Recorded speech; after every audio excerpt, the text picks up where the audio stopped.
Hello and welcome. My name is Jeffrey Neul. I'm the director of the Vanderbilt Kennedy Center at Vanderbilt University Medical Center in Nashville, Tennessee. And I'm glad to be here and thank you for the organizers for inviting me. Today, I'd like to talk about Rett syndrome, the road from recognition to treatment. I'd like to start with a brief history of Rett syndrome, which was originally described in 1966 by an Austrian pediatrician named Andreas Rett, who had observed a series of children in his office who had similar features. He published this in an Austrian weekly medical newsletter, but it wasn't really recognized widely until 1983 when Bengt Hagberg and colleagues published this paper, which identified and clarified the clinical features of Rett syndrome and gave it the eponym by which we know it today. So Rett syndrome, in 2010, we created a revised diagnostic criteria that identified and reinforced concepts that were created by Andreas Rett and Bengt Hagberg, which is this is a disease that has a specific characteristic pattern in which children are born relatively normally and have an apparently initial normal development, although with careful evaluations, you can find subtle abnormalities in retrospect. They undergo then a developmental delay where they no longer obtain skills at quite the rate we would think they should. Notably, they then have a regression, specifically with a loss of acquired purposeful hand skills and a loss of acquired spoken language. And this loss may not be complete. It may be partial, so they may have retained function. But importantly, there's a stabilization. And so that's the important aspect of Rett syndrome. There's a regression with a stabilization. People with Rett syndrome also develop gait problems or fail to learn how to walk or lose the ability to walk entirely. They also have characteristic repetitive hand stereotypies. And these are the core diagnostic criteria for Rett syndrome.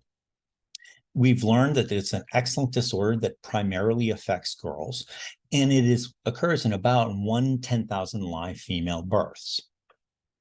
Now, in 1999, Huda Zogby and colleagues identified the genetic cause for the majority of people who meet the clinical criteria of Rett syndrome, which is mutations in the X-linked gene methyl-CpG binding protein 2, or MECP2, which is a protein that binds to DNA and regulates the expression of other genes. With this information, we know that 95 to 97% of people who have typical or classic Rett syndrome, meaning they meet all the diagnostic criteria, have mutations in MECP2. Most of these mutations are de novo, meaning they're not found in either mom nor father, and really they're a singular case in the family. But importantly, 3 to 5% of people who meet the clinical criteria for Rett syndrome do not have identified mutations in MECP2. And we've identified other mutations in other genes, and there are genes such as mutations in CDKL5 or FOXG1 that have similar and overlapping clinical features to Rett syndrome, and they were considered to be atypical Rett, but we've recognized these as distinct disorders. Although this disorder primarily affects girls, there are boys who have these loss of function MECP2 mutations similar to those seen in girls with Rett syndrome. And classically, we've thought they have severe congenital encephalopathy, meaning they're affected from birth.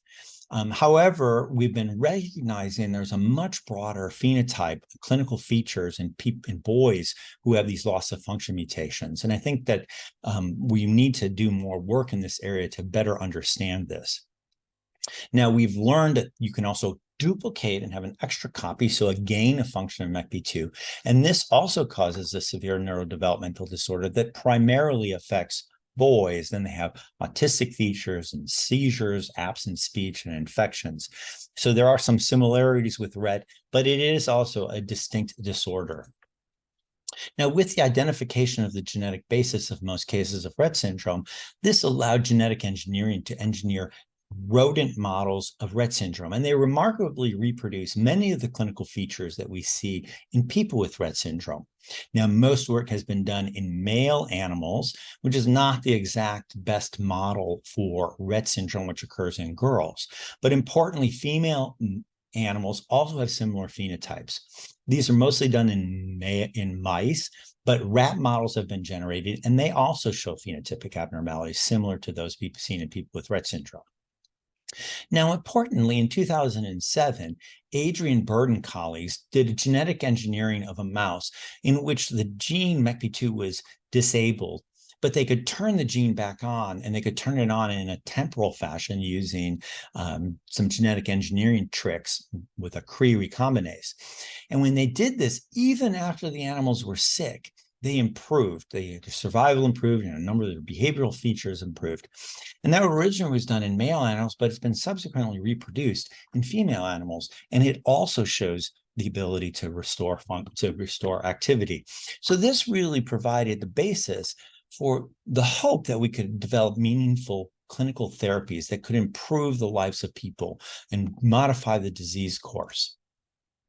And shortly thereafter, in 2009, Mrganka Sur and colleagues treated animals with a tripeptide, so 3 amino acids that's derived from the amino terminus of insulin-like growth factor 1. And the 3 amino acids are shown in the middle. It's called glypro glue or glypromate. And when they treated the mutant animals with this, it improved their survival, it improved their locomotor activity, and it improved their breathing and their heart rate features. So this was very exciting that this could be an avenue for treatment. And this led to clinical development of drugs related to this insulin-like growth factor 1. And specifically, I'm going to talk about trofinetide. So the Mrganka Sur's group treated with this IGF-1, which is the structure shown on the left. Trofinetide is exactly that same compound, except it has a methyl group added to it. And this improves the drug qualities, meaning it can be taken orally and has a longer half-life. So you can take it only twice a day. Now, 2 phase 2 clinical trials have been conducted with trofinetide in Rett syndrome in adults and in children. And both of them showed that trofinetide was safe, fairly well tolerated, and showed signals of efficacy. This led to a phase 3 trial called the Lavender trial run by Acadia Pharmaceuticals. And the results of this have been released, and it was successful. It met the primary endpoints that were specified. Specifically, the two primary endpoints were improvement on a caregiver reported scale called the Rett Syndrome Behavior Questionnaire, or the RSBQ, and a clinician scale called the Clinical Global Impression of Improvement, or the CGI-I. And in both of these cases, over time, at the end of the study, people on trofinetide showed improvement compared to the people who were on placebo. Now, that is very exciting. They successfully met the co-primary endpoints. They also met the key secondary endpoint, which was a nonverbal communication scale. There were adverse events, primarily diarrhea and vomiting, observed more frequently in people with on trofinetide compared to placebo. The sponsor has submitted a new drug application, or an NDA, to the U.S. Federal Drug Administration, or FDA, in August of 2022. And the FDA has said they will provide a response to this in March of 2023. Just mentioned briefly, concurrently, there's been development by a company called Anavex of Anavex 273, which is a sigma-1 receptor agonist, which showed benefit in an animal model of Rett syndrome. And they are also conducting clinical trials and have reported some promising top-level results. And we'll have to hear more about that as time goes on. Now, I'd like to take a step back and introduce something that will be a basis of much of the talk, which is the Rett syndrome and related disorders natural history study. This is a multi-site study, longitudinal study that was run by Alan Percy at the University of Alabama, Birmingham, and I was the administrative head. It was supported by the National Institutes of Health in the US. Ultimately, we enrolled over 1,800 people. We saw in them longitudinally of over 8,700 visits, 14 sites across the U.S. And for classic or typical Rett, we saw 1,258 people, and they were seen over 6,800 times, with 83% of the people being seen more than once and 50% being seen more than 4 times, so an average of 5.4 visits. So we have a lot of information, longitudinal information. And I just want to point out how that relates to these other critical timeline of events in Rett syndrome research. With 1999, the discovery of the genetic basis, allowing the development of animal models. 2007, showing reversibility in animal models, showing there could be important treatments developed. The treatment with the tripeptide by Morganka Sur's group in 2009, and now the successful phase 3 trials in Rett syndrome. And importantly, the natural history study began way back just shortly after the discovery of the genetic basis of Rett syndrome. And some of the goals, really, of Rett syndrome natural history study is to develop clinical trial readiness for Rett syndrome. And what does that mean? Well, one is to develop a network of clinical sites that are able to do the kind of clinical research you want to do in a clinical trial. 2 is to characterize the clinical features and the natural history of the disorder. And 3 is to develop clinical outcome measures and biomarkers. So let's talk about having a network of clinical sites. Well, we had 14 sites across the US. They're shown here in the flags. We enrolled people throughout the entire US and also people from 20 different countries across the world. And this has been fundamental sites for the industry-sponsored trials. So I think that was very successful, creating this network of sites. How about characterizing the clinical features and the natural history of this disorder? Well, we've published over 50 manuscripts with multiple additional manuscripts in submission and preparation. And these manuscripts have covered many things, such as looking at genotype-phenotype relationships in Rett syndrome, looking at the clinical symptoms such as epilepsy, breathing abnormalities, hand stereotypies, sleep, scoliosis, and developmental delay in Rett syndrome, looking at growth failure and gastrointestinal nutritional issues. We developed Rett syndrome-specific growth charts shown on the left. We've looked at things like hand and other anthropometry growth, pubertal development, and then GI features and biliary tract issues and bone mass issues. We also looked at the behavior and the quality of life, which has been fundamental in also gaining additional information on Rett syndrome. And not to just end with Rett syndrome, because it did cover other disorders too. And so we've published a series of papers talking about features in MECP2 duplication syndrome, comparing across the disorders of Rett syndrome, MECP2 duplication syndrome, CDKL5 deficiency disorder, and FOXG1 syndrome. And we've published a variety of papers in that. And there are many more papers that are being prepared in this area. So let's talk about development of clinical outcome measures and biomarkers. So first, let's start with biomarkers. So biomarkers are things that you can measure in someone that would allow you to correlate with, say, disease severity, to identify people who might respond to treatment. And then importantly, I think, is to show things that would show improvement during a clinical trial before you actually see clinical improvement. So that would help expedite the way clinical trials are conducted. And I'm going to talk a little bit about one of the avenues that we did in the natural history study, which was using neurophysiological features. So these are EEGs. These are non-invasive, and they're fairly well tolerated. And I'm specifically going to mention things about doing what's called evoked potentials. And what this means is you provide some sort of stimulus and you record brainwave activities in response to this stimulus. And this example in this cartoon is showing what's called a visual evoked potential, where you have a flashing grid of light that is seen, and you record from the brain, and you can look at, you do this repeatedly, and you can look at a characteristic brainwave response, electrical response in the brain, and that's shown on the bottom right, which shows the change in this activity where you have peaks that occur at a fixed set of time. So you have the time to the peak, which is called the latency, and the height to the peak, which is called the amplitude. And in the natural history study, we looked at people with Rett compared to typically developing controls. And we did both visual and auditory evoked potentials, where it's clicks of sound. And those graphs are shown on the left. And we can see that they were different from people typically developing individuals, primarily in the amplitude. They're shorter, their peaks are smaller. And so they're different from people who are typically developing. Additionally, we could show that it was correlated with clinical severity. That's shown in the middle.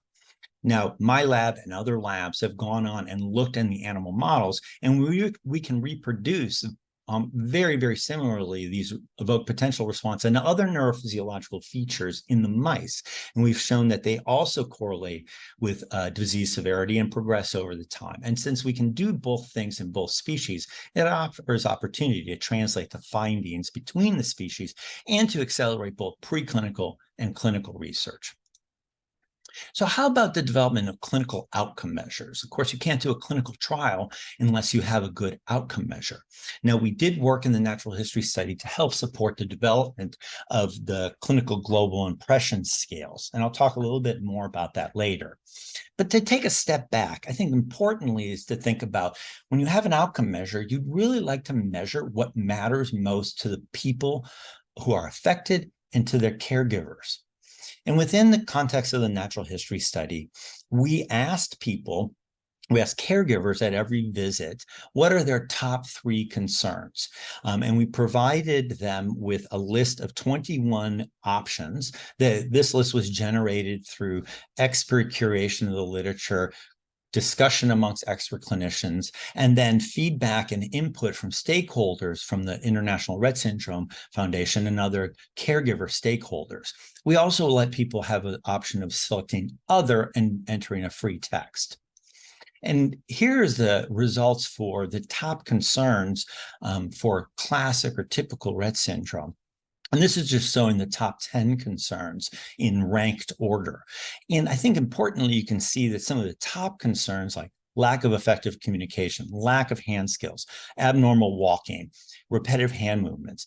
These are the clinical features that are really define Rett syndrome. So it really makes sense that these are concerns that caregivers report. But importantly, you see symptoms such as seizures, number 2, constipation, sleep, breathing problems, bloating, chewing and swallowing. So there's more than just those cardinal features of Rett syndrome. There's these other symptoms that really matter to the caregivers.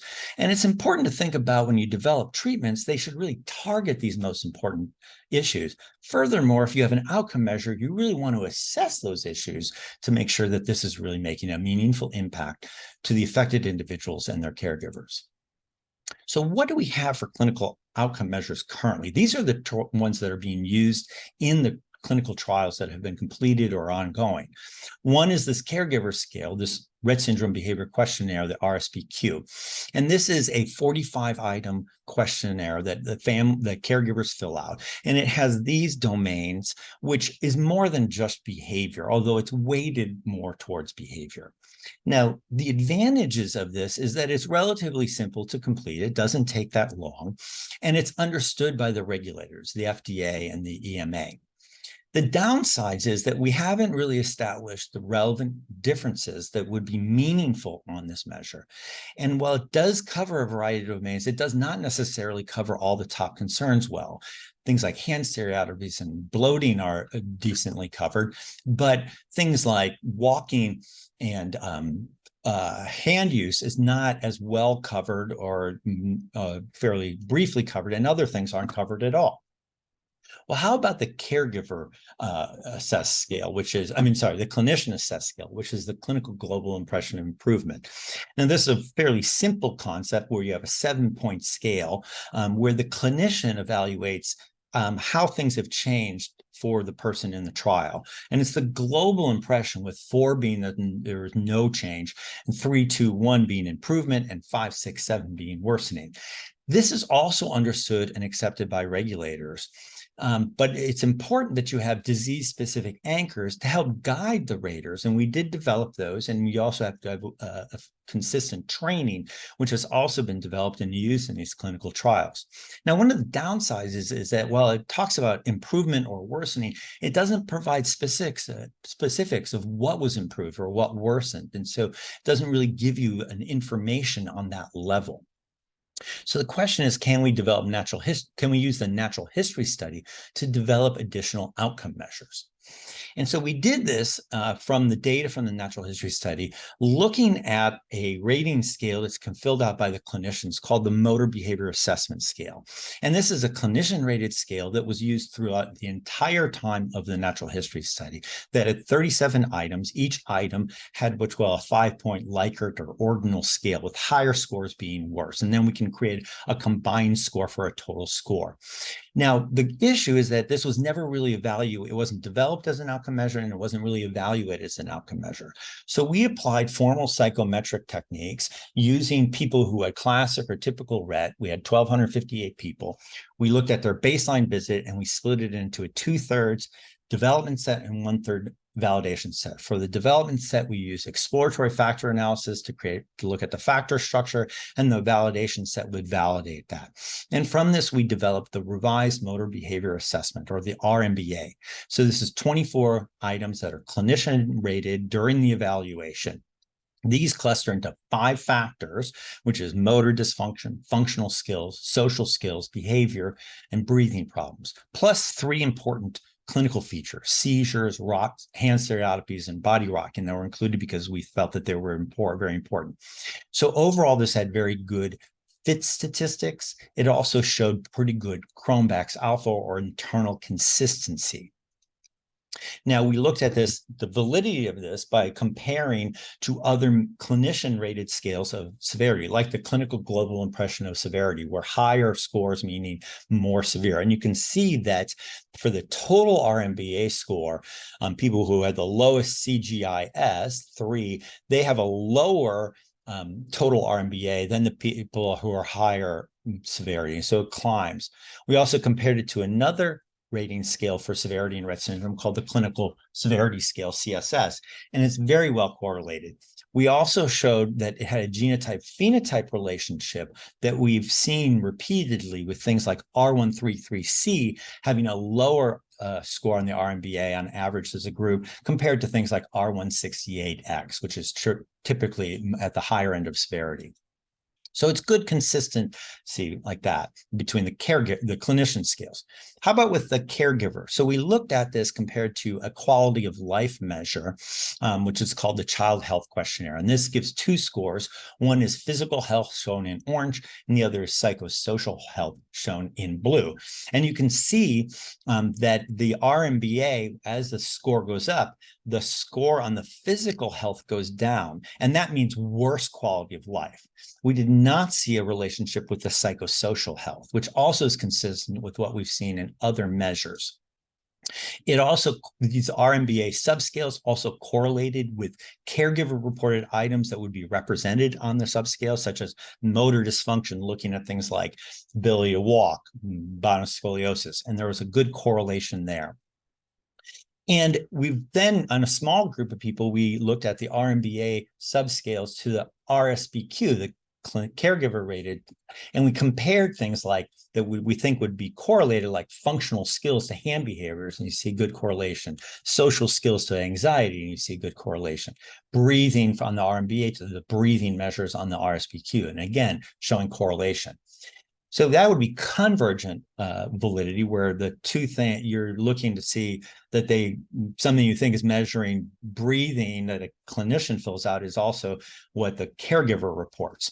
Now, look at divergent validity, where you say, how does functional skills relate to fear and anxiety? Functional skills in the RMBA to fear and anxiety on the RSBQ, and you see they are not related. So that's also important, because it goes along with you're measuring what you think you're measuring, you're not measuring something else. Now, we've been using the longitudinal data in the natural history study to develop growth curves, the expected rate of change in different age groups of the RMBA. And from this will allow us to make predictions on where things should be, and that will help us define what is a minimally clinical change in an intervention trial. So how well does the RMBA capture these important clinical issues? Well, pretty well, better than the other things, but it's still not complete.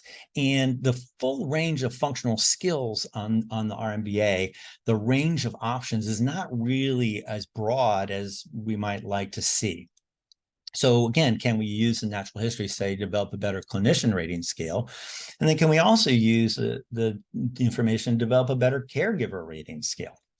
And so we've done this. We've followed exactly the same process that I outlined for the RMBA to develop a new clinician-rated scale supported by Alcyon Therapeutics. We haven't named this yet, but it divided into 6 factors you see here with 31 items. So these represent many of the important things in Rett syndrome. We did the same thing for a caregiver-rated scale using caregiver-reported forms that were completed. And we're calling this the Rett Syndrome Caregiver Assessment of Severity and Symptoms, or the RCAS. This was supported by the Rett Syndrome Research Trust. And this had 4 factors: functional movement, communication, behavioral problems, Rett-specific behaviors, and 32 items. And the clinician fills this out. Now, we've shown that this correlates with the clinician-rated severity. So the caregiver fills this out, and it correlated really well with the clinician score at the same time, the RMBA. It also correlated with the genotype, where again, we see the higher scores on the left with R168X and the lower scores on the right with R133C. So we're being consistent. We also showed that it increased with age, and I'm just not showing that here. So how did we do? Well, I think we did good in terms of developing them. I think we've covered the items, but we're still missing items that are in the top concerns, like some of the GI issues like constipation, bloating, and gas. And we don't really have much about sleep in there.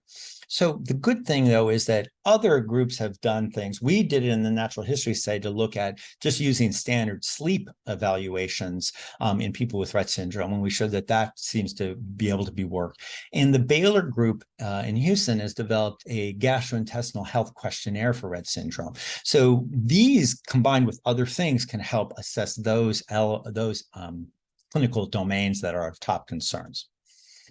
Additionally, we think about having functional assessments like walking or hand use, and people like Jenny Downs and Helen Leonard have been working on this using video capture and scoring for hand function and gait. People like Bernard Suter at Baylor College of Medicine have been looking at using formal gait analysis. And then for communication, the group at Duke has been looking at modifying the observer-reported communication ability measure, the ORCA, which was originally developed for Angelman syndrome, to be appropriate for Rett syndrome. So I told you all this, about the clinical trial readiness, developing these outcome measures. And, the question is, well, what's next? I think it goes back to the work from Adrian Bird in 2007, the ability to show that you can reverse the disease if you turn the gene back on. And so this is something that has always led to the question, well, what about gene therapy? Why don't we do gene therapy? And I'm not going to go through all of the things. Stuart Cobb is talking later today, and he's been instrumental in doing this work. But here's just a few examples. It's been done repeatedly in animal models and showing that it works. And now 2 companies, Taysha has started a clinical trial of gene therapy in adults with Rett syndrome in Canada, and Neurogene in late January 2023 got clearance from the FDA to start gene therapy in children with Rett syndrome, and they say they're going to start a trial in the US during 2023. There are also a number of additional alternative ways that have been developed preclinically to reactivate MECP2, like X chromosome reactivation, read-through therapy, DNA editing, RNA editing, and even new things that are being developed. So I think there's a lot of promise and a lot of hope that we can develop new therapies. And so really the future, I think, is really bright. I think the success of the phase 3 Lavender trial of trofinetide is really promising. It shows that therapies can be developed for Rett syndrome and similar disorders. And there are new opportunities and new avenues of treatment that I think will start moving to clinical trials.